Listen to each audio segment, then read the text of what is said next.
Let's see how to make the granny square, but without the magic circle. We'll join with a chain, make a chain to make a circle, and then begin our work. So I've taken a 4.5 mm hook and 4 CYC 4 yarn, hobby store, Aran weight, and color is salmon peach. You can get this in magic needles. So I start with a slip knot and chain 3, 4 and 5. Now I insert my hook into the first chain and make a slip stitch to join the first and the last chain, which will give me a circle or a ring. So now I'm going to make all the stitches inside the ring that I have just made.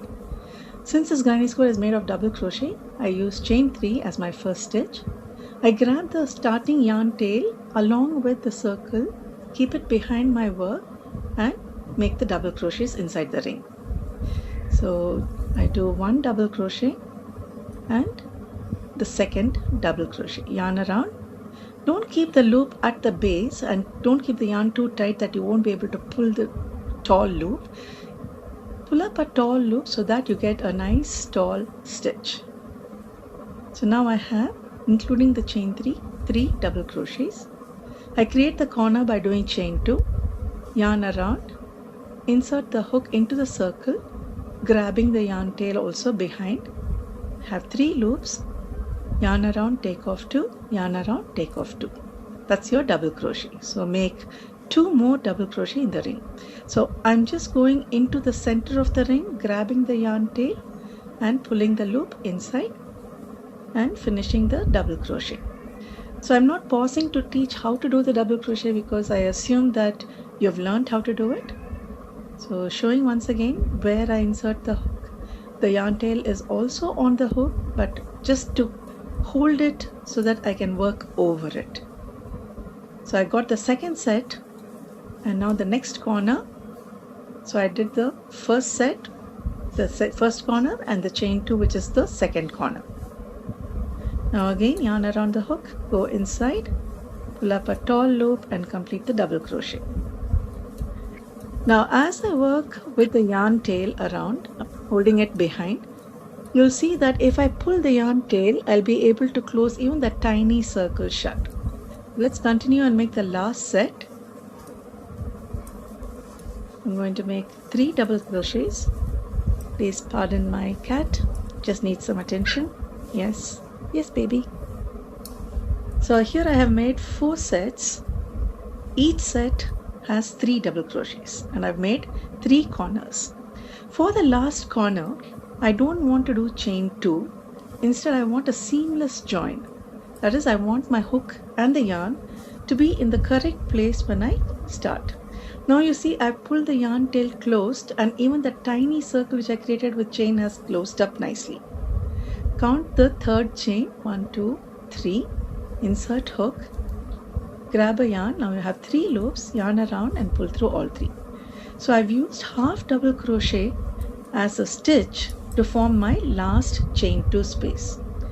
This is only because my yarn and my hook I want it at the corner where I will start my next round. Each corner is going to have 2 sets of double crochets separated by chain 2. But for the beginning corner, I am just making 1 set. Now I go to the next corner. I skip all these 3 stitches in between. Don't make any stitch in them. Go into the next corner. So to go into the next corner, I chain 1 to give some space for my stitches and make the next set of double crochets. So I do 3 double crochets in the second corner. That's the first set. Now chain 2 to get the corner again and make the next set of 3 double crochets in the same space. So this gives you the corner. So I'm just showing you where I'm inserting into the chain space, not into any stitch, into the space, grab the yarn and make the double crochet. So the first starting corner, I did only half of it because I'm going to come back to do the join. I wanted a seamless join, so I do only half the required stitches in the first corner. Now again chain 1, go into the next corner, go and make a set of 3 double crochets,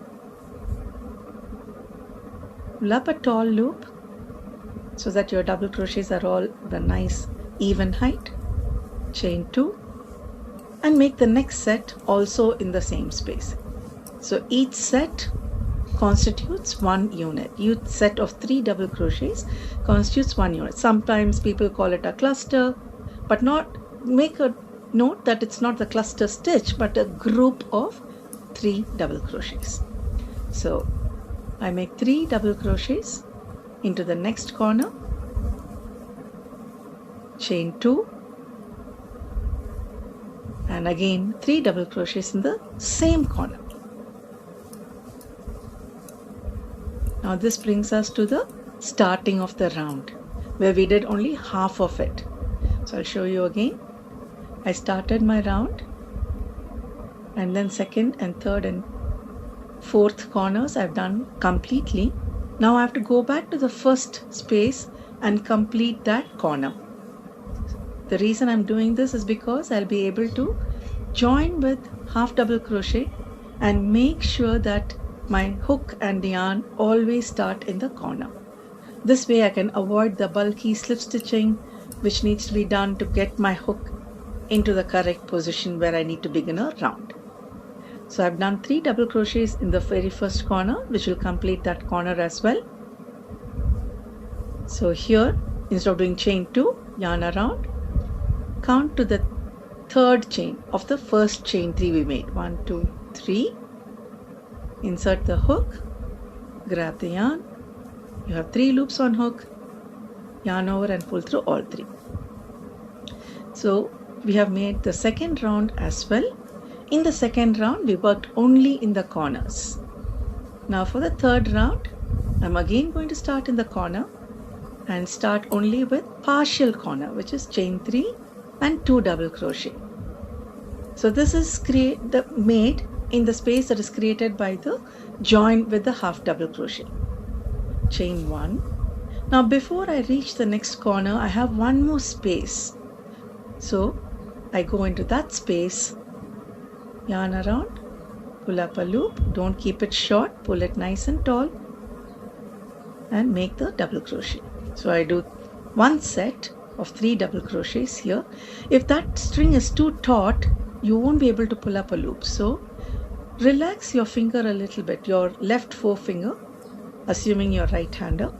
So grab the yarn and complete the stitch. Chain 1. Now this brings you to the corner. So every corner you're going to be making 2 sets of 3 double crochet. So the first set of 3 double crochet is made, then you chain 2 to form the corner again and make another set of 3 double crochet in the same space.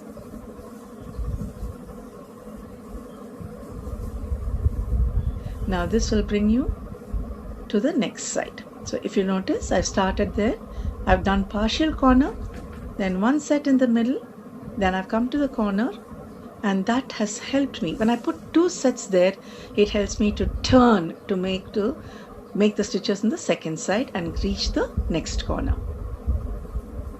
There are different variations. Instead of making 3 double crochets, you can also do 2 double crochets. You can put V stitches.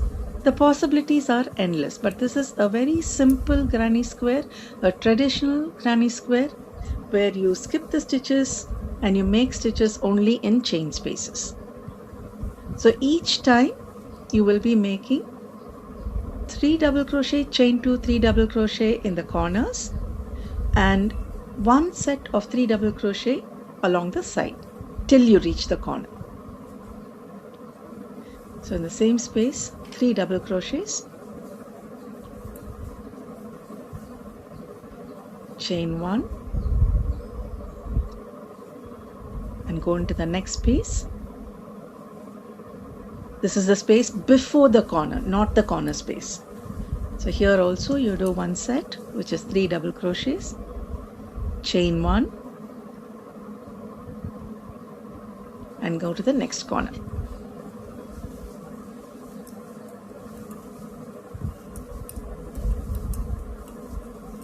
chain 2, yarn around, pull up a loop and complete the double crochet. So I'm making 2 sets in every corner. Each set consists of 3 double crochets. Chain 1. Let me show you how the square looks till now before I reach the beginning space. So I started there, came all the way to this corner, then the next corner and the last corner. Now I go back to the beginning, the first corner, and complete the corner there.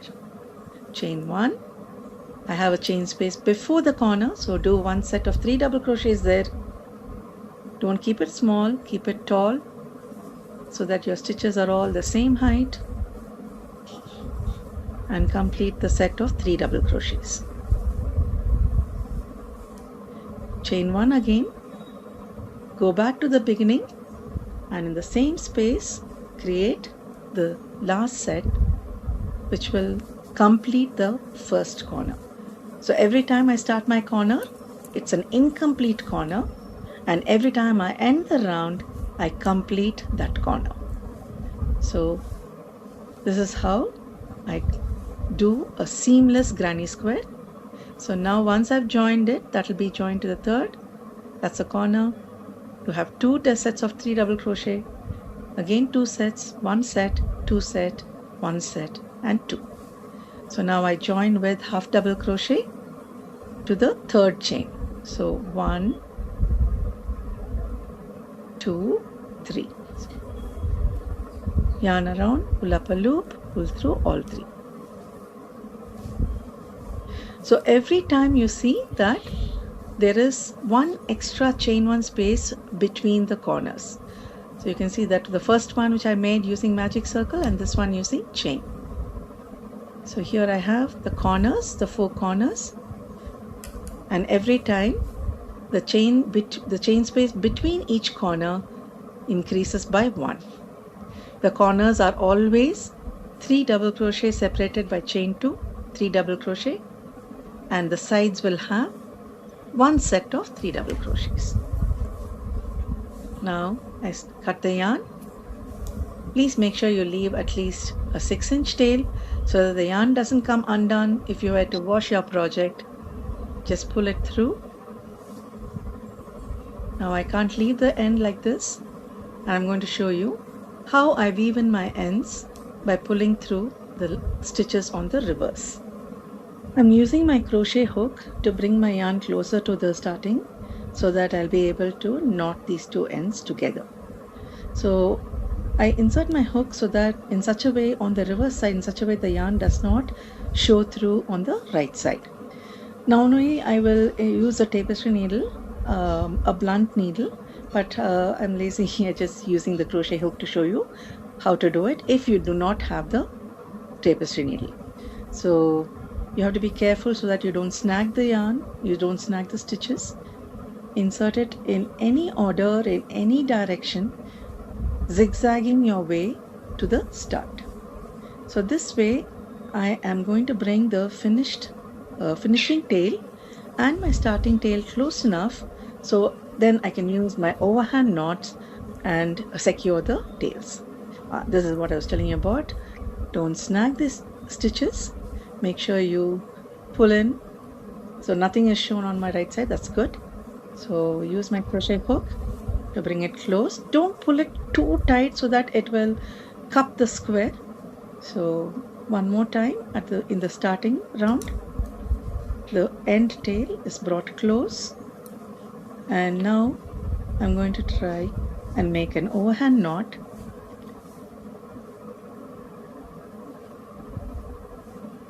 Two such knots, just tight enough so that the yarn doesn't come undone. And now I'm going to snip it really close to my crochet project, taking care to see that I don't cut off the stitches. And this will make sure that your project is complete and you've fastened off all the yarn tails and woven in the ends. And there you have it, a granny square which is made using a chain, and the first one where I made using a magic circle. Hope you enjoy making this.